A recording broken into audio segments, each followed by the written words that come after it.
Hi, I'm here today with Prakash Suman from UScellular to talk about the role of AI and ML operations in UScellular's operations. So today, autonomous networks and the journey to autonomous networks is top of mind for everyone in our industry. Can you tell me a little bit about the role of AI in autonomous networks for you?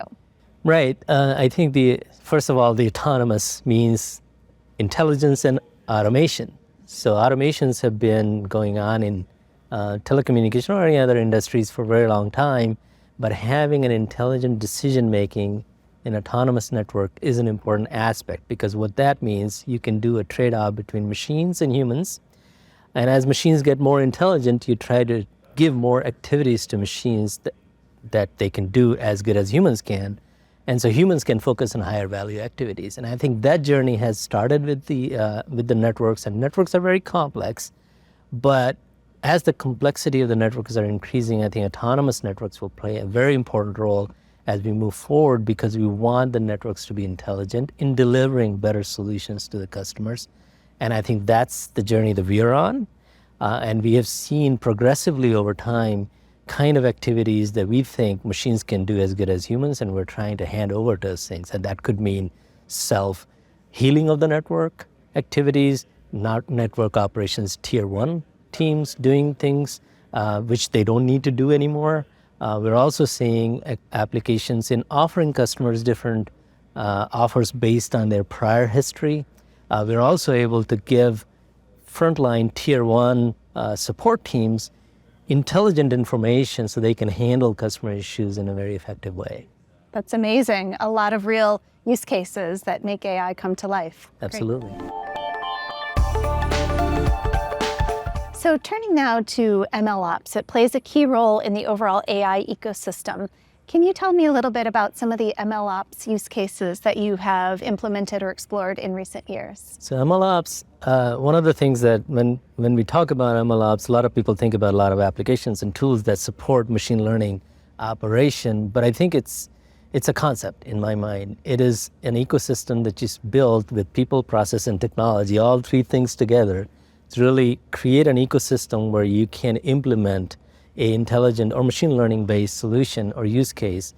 And really what that means is that you have enabled an ecosystem where you're able to do development, you're able to do quality assessment, and you're able to deploy it. And all those three things, when easily accessible by the engineers or people who are willing to do those use cases, then it becomes an MLOps architecture. And then the use cases that I think the foundational to any MLOps is having the data, and data in a way that facilitates use cases. When you have disparate data, not fully organized and not properly data managed, then you can't really build machine learning solutions. And I think that it takes a perspective investment, which we did with Nokia. Yes. We've been doing it for 3-4 years now. And it's really taking the data from off-network experience and on-network experience together. And having that enriched data sets enables you to create those kind of use cases. But what that allows us to do is not think from the network-centric point of view, but think from the customer-centric point of view. Prior to that, I mean, a lot of effort was, how do we make the best-in-class network? But what we need to do is how we make the best customer-centric network. And that helped us start tuning the network to what customers, based on customers' feedback. And that is asking customers directly, how do you rate the quality of the network? And taking that data and tuning it to the network metrics. And that allows us to understand what specific network metrics are driving customer experience, and then make those changes. And that is where you prioritize the investment levels that enables better customer outcomes. And that's, I think, is one of the use cases.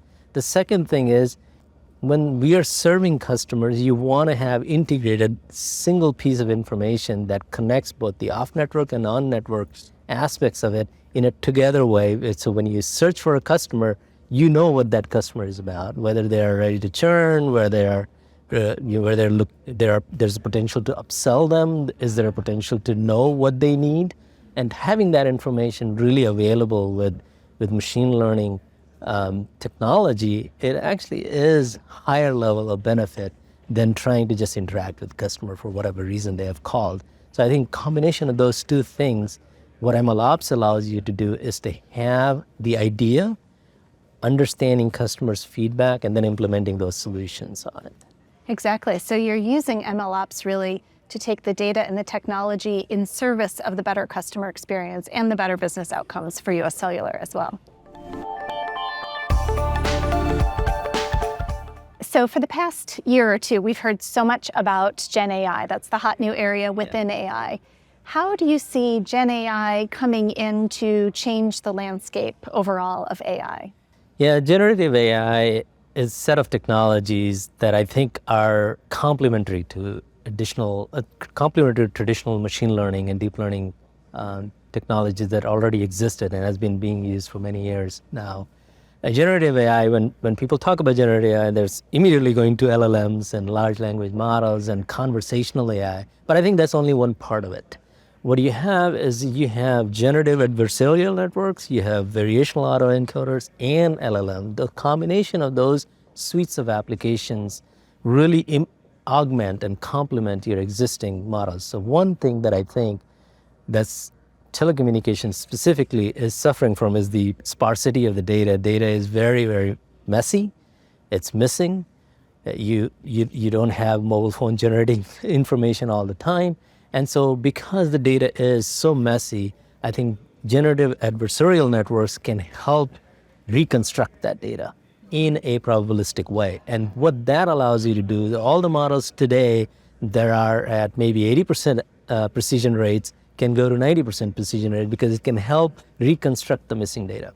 The other thing that both generative adversarial network and variational autoencoder networks are good at is doing anomaly detection.